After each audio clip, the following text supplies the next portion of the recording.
Good afternoon. I'd like to start by thanking the organizers of New Music Gathering. I'm just thrilled and honored to be here. I've already learned a lot, and I look forward to the next couple of days of learning and making music and being with you all.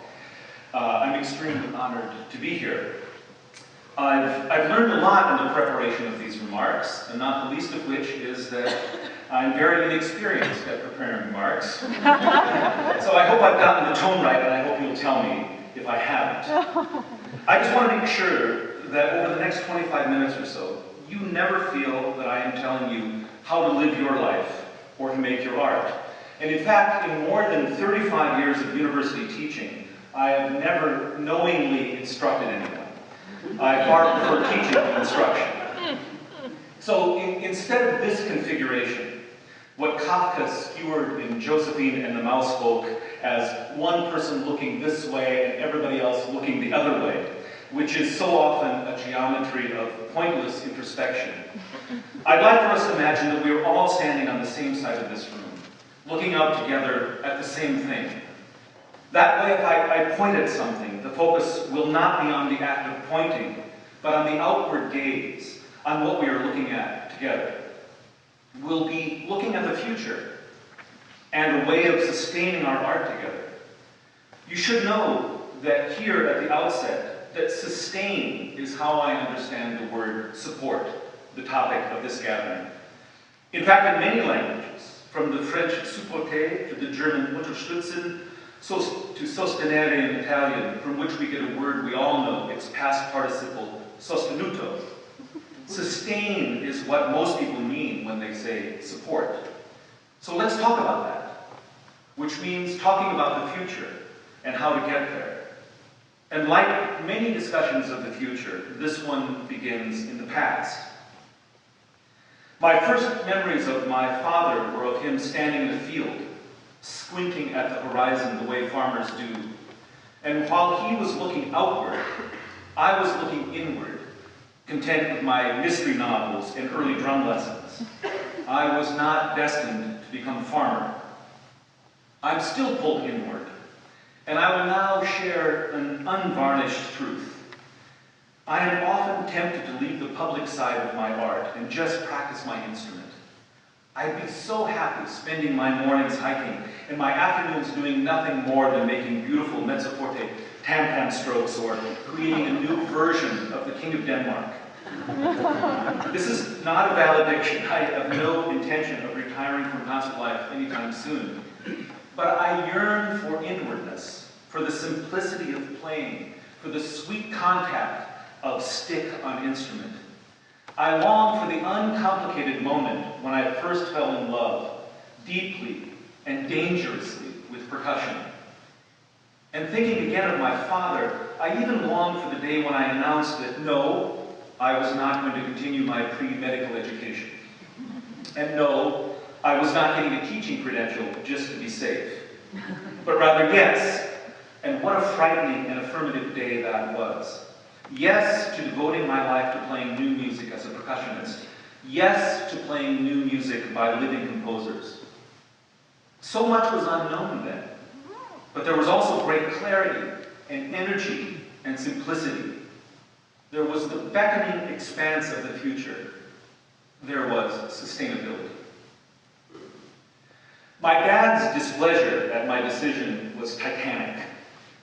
But he came around eventually and secretly bragged to his friends about my success in an, in quotes, unconventional life, as he called it. But the risk at that moment, to my future financial security, and far more importantly, to the image of myself reflected in his eyes, was extreme. When I needed reassurance that my path was the correct one, I turned to the sounds of percussion. The punchy, wispy, ear-splitting, glorious sounds of my art. They comforted me, and they sustained me. At the current moment, however, sounds alone are not enough. It's a question of balance. At age 19, an existence founded on finding the perfect tam-tam stroke, or a silky smooth snare drum roll is thinkable. At age 63, it is not. Today, with the responsibility I feel toward my art, to my students, to to my community, and with what I know about our world, music as a solipsistic soul venture is not sustainable. The simplicity of hitting things can wait. What I need now is the sustenance of a rich connection between music and the rest of life. I am forced to turn outward. In order to make music, I need 3 healthy relationships: with the materials of my art, with the world around me, and with the people with whom I share it. These are the building blocks of what I think of as an externally facing artistic practice. The goal of an externally facing practice is to become as complete a human being as possible, in whose life music plays a central and defining role. On the other hand, the goal of an internally facing practice, the default stance of much academic training, especially in this country, is to be the most skilled musician possible. A rich and rewarding extra-musical life is secondary. The external view is built on education. The internal view is built on training. Apropos the internally facing artistic view, have you ever noticed the standard publicity photos of classical musicians? Cellists in loving embrace with their cellos, pianists leaning on their pianos, conductors in their private peri-orgasmic worlds. These are not mere portraits of concentration, but demonstrations of a deeply felt policy toward musical material, holding that a profound connection to music requires only the musical moment itself. The gaze must always face inward. The real world is to be excluded. Musicians in this state of suspended reality often report that they feel at one with their instruments. And why not if nothing external intervenes? A cello becomes a torso, a saxophone a kind of lung. Therefore, to think about music is de facto to think about oneself. The salutary goal is purity of purpose, but the disappointing results reveal often the burdens of self-expression and excessive ambition. However, the inward gaze was never really possible for me. Not that I didn't try, but as a young percussionist playing tuned saw blades, railroad spikes, bits of discarded pipe and frying pans, I just couldn't do it. How could I become one with a saw blade? Or cradle a railroad spike under my chin at a glitzing photo shoot?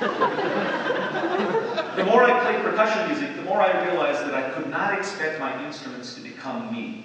I had to become them. Percussion music forced me to turn away from myself, and though it does not come easily for me, to look outward toward the world. The external orientation of, in quotes, becoming my instrument has had practical ramifications for me. On a corporeal level, when I play the angular array of discarded junk in Yanis Xenakis' Safa, my motions become similarly angular and machine-like. The more rounded setup of his rebond, which I will perform tomorrow, produces a more curvaceous choreography. A bass drum is essentially a large container of air, so an extended bass drum moment in the music of Gerard Bizet, for example, has a pneumatic, practically bel canto quality. John Luther Adams' music for multiple triangles, not so much. The physical touch there is small and quivering, just like the instruments themselves. Again, I do not shape this music. I am shaped by it. But physicality is just one domain. Instead of the inwardly facing vectors of so much concert music, spiraling as they do toward the dense hermetic language of fine distinctions, the porous leading edge of percussion music draws us into an ample space of interconnectedness. Talk about support.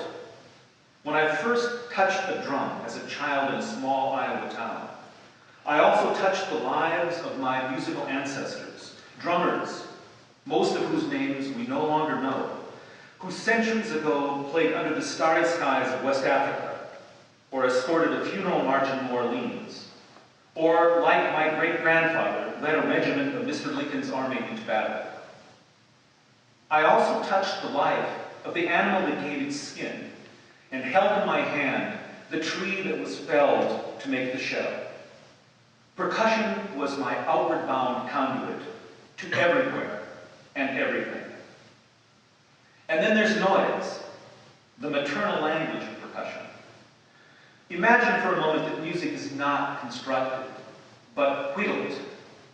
That we start with the supreme all noise and create music by removing whatever is not needed. Imagine also that this all noise is a step beyond white noise, moving beyond simple acoustical saturation to include all sounds that have ever existed, from the babble of ancient languages to the calving of great glaciers, from the anguish of Cassandra to Harmon Killebrew belting a hanging curveball deep into the Minnesota night. And music, which is the artful fenestration of all noise, contains all of it, the whole crackling, humming, beautiful, historical mother lode of noise. Noise may be the natural language of percussionists, but we are not unique. Touching any instrument means touching the face of this supreme noise. Imagine that a cellist touches not only the music of Bach and Uzvodskaya, but also a past of ageless wood and gut strings. A flutist holds in her hands not only a tool optimized for the performance of Mozart or Sarajevo, but also a tubular conduit to breath and to the wind itself. And to be an organist, buoyed by centuries of reverberations, echoing through cold, vaulted air, touching the lives of joyous celebrants and lonely penitents, it's extraordinary. An externally facing practice demands that we transcend the claustrophobia of the concert hall and imagine our art not as a set of skills, but as an ethical orientation to the world. And it is to the world that I'd like to turn now. Until recently, musicians were unashamed to take inspiration from the natural world. It was expected that a composer would relate deeply to the outdoors. From the Pastoral Symphony to Brahms' Second to storm scenes and Berlioz, Rossini, and Debussy, even to Wozzeck drowning in a moonlit lake, the natural world was the natural habitat of musicians. But around the end of the Second World War, not coincidentally about the time our collective posture towards memory and historical legacy changed, we largely turned our backs on the natural world. But stop, you're undoubtedly thinking, what about John Luther Adams and his music of Alaska and now the Sonoran Desert? What about Eve Beglarian's trip down the Mississippi River, or Peyton McDonald's epic bicycle marathons and the music that has resulted? What about David Dunham, Pauline Oliveros, Olivier Messiaen? Exactly. Precisely because these are the few well-known examples of art inspired by nature, they are also the few well-known exceptions to the norm. I'm not arguing for more program music about the outdoors. I'm arguing that a complete person needs a deep connection to the natural world, in whatever shape that may take. You can start by walking outside, closing your eyes, and smelling the promise of rain over the light green fields that surround us. Whether, as a response, you, as artists, make music about that or not, is your business. So let's forget about art for a moment. Let's not aim to make nature-infused music. Let's turn our back on the processed, easily metabolized images of nature, what the writer Barry Lopez has called eco-porn. In fact, let's admit that living fully in the natural world means that it cannot be a constant source of material for new music. Maybe it's time to admit that we've carried the Cage legacy too far. In 1952, it was fresh and revelatory to think that every sound was music.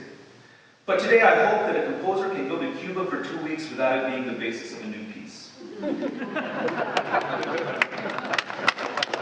And I hope that a peaceful moment in the sun can be just that and not another performance of 433. If everything we do is art, where do we find rest? Where do we find peace? If everything is music, where do we find music? And a healthy, externally facing artistic practice demands the energizing presence of not art. And if we can accept it, not art is what the world offers us in great abundance. 11 years ago, I embarked on my own grand art-making project. That it failed as art and quickly became not art changed my life profoundly. I walked from San Diego to San Francisco, about 1,000 kilometers, over the course of a little more than 6 weeks. Initially, I thought I was walking to listen to the sounds of the California coast and to examine the possibility that, as a percussionist trained in the art of noises, I might have some special insight into the environmental noise of my home state. Could environmental sound alone offer wisdom about our place in the world, our relationship with others? I plan to write a book about my walk, theorizing my aural experiences as a 21st century manifestation of cage. Well, several years later, I have told the stories many times, but I have not written the book. It turns out that the stories are interesting, my theories are not. And by the way, with this talk, I hereby retire the story about my walk. I even knew the irrelevancy of the art-making project at the time. 200 miles into my walk, just as I approached the gleaming scimitar of Zuma Beach north of Malibu, it struck me that I was not walking to San Francisco to make art or write a book, but for a very different purpose. To propose to my girlfriend, Brenda, now my wife, who was living there at the time. As a result, I spent the remaining 500 miles in a state of constant delight, not in chin-scratching inquiry. It's a far better way to start a marriage. It reminds me of the victim of Lou Harrison, whose centenary anniversary is celebrated today, who said, "Delight is more important than duty." So, all noise led me to not art, and in the process, it revitalized my understanding of both art and noise. What comes next? Yes, what can we say about the ascendancy of Donald Trump to the presidency? Except to paraphrase the great Tom Waits, the higher the monkey climbs, the more he shows his butt.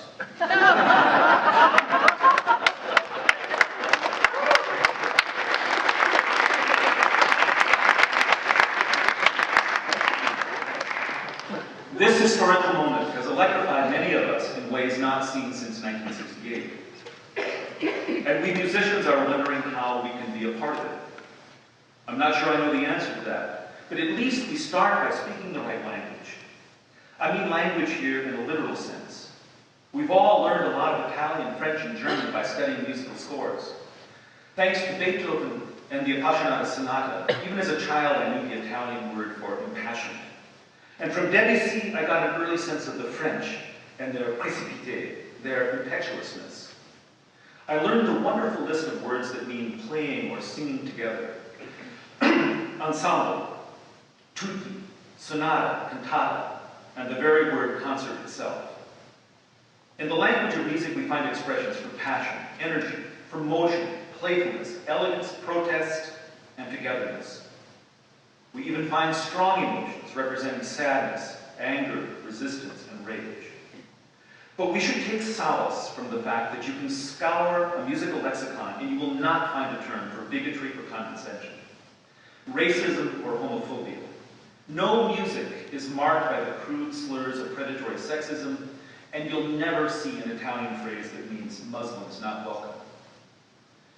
I conduct the La Jolla Symphony and Chorus, a community ensemble of 300 extraordinary musicians who make music for love and not for money. I have proposed to them and to our listeners, and they have accepted, that we can no longer afford an internally facing art. That the quality of a musical experience is not the sum of its sonic attributes, but moving beyond that, its impact as moral experience. We still care greatly about accuracy and interpretation, but accuracy alone is not enough. In a recent performance of La Mer, we asked our listeners to imagine not just what the sea sounds like, but what it means, as a site for science or leisure, as a canary in the well of climate change, or as a promise of passage to a better life. We maintain that a great performance of La Mer is not possible without imagining overcrowded dinghies foundering in the Mediterranean, without hearing the cries of refugees as they sink by the thousands beneath the waves, responding to what is in essence the world's most severe humanitarian crisis of the past half-century. Where this will lead, we do not know, but our hope is that such an imagining will confer not just entertainment, but also responsibility. Action on a social level is not simply a matter of making music as well as possible. I am increasingly troubled by Leonard Bernstein's response, formulated in the aftermath of the assassination of John F. Kennedy, that to heal a grievous wound, we must, in quotes, make music more intensely, more beautifully, more devotedly than ever before, end quote.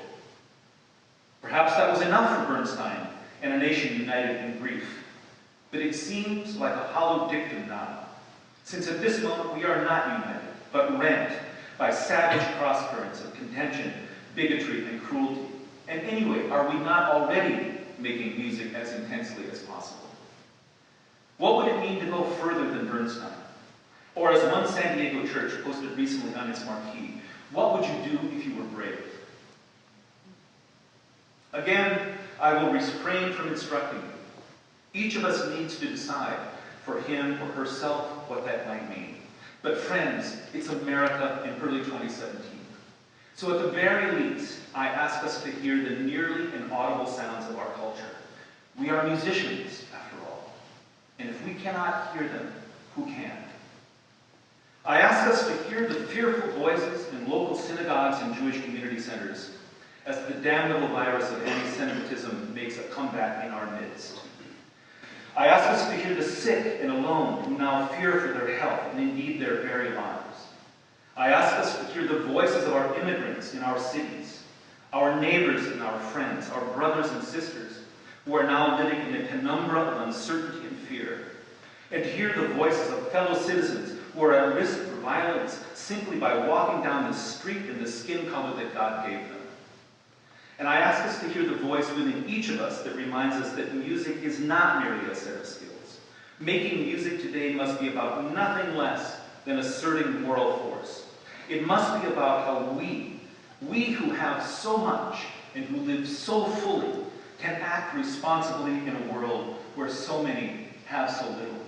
It must be about the voices too faint to hear.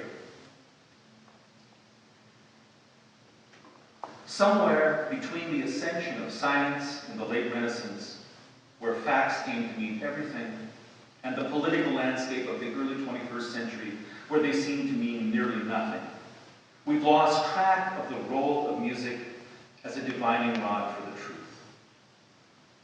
Yet as I look around this room, I see much reason to hope for revelation and illumination through music. You are dreamers. You are thinkers. You are dry kindling, ready to burst into flame. But most importantly, you are musicians, born of noise, rooted to the earth, and connected to other people. The poet Gerald Stern told me once that he defined poetry as a rifle loaded with the future. The future. We are indeed standing on the same side of this room, looking together at the future. Some of you here may live to see the 22nd century. Please say hello from those of us who will make it. It's a welcome reminder that ours is fundamentally an optimistic project, since making new music requires of us to believe in future audiences, future artists, future ideals, and future idealists. There's a lot of work to do before we get there. And while that thought might seem daunting, let's take comfort from these lines by the American poet Wendell Berry. Here is his poem, The Real Work by Wendell Berry. It might be that when we no longer know what to do, we have come to our real work. And that when we no longer know which way to go, we have come to our real journey. The mind that is not baffled is not employed. The impeded stream is the one that sings. Thank you for listening.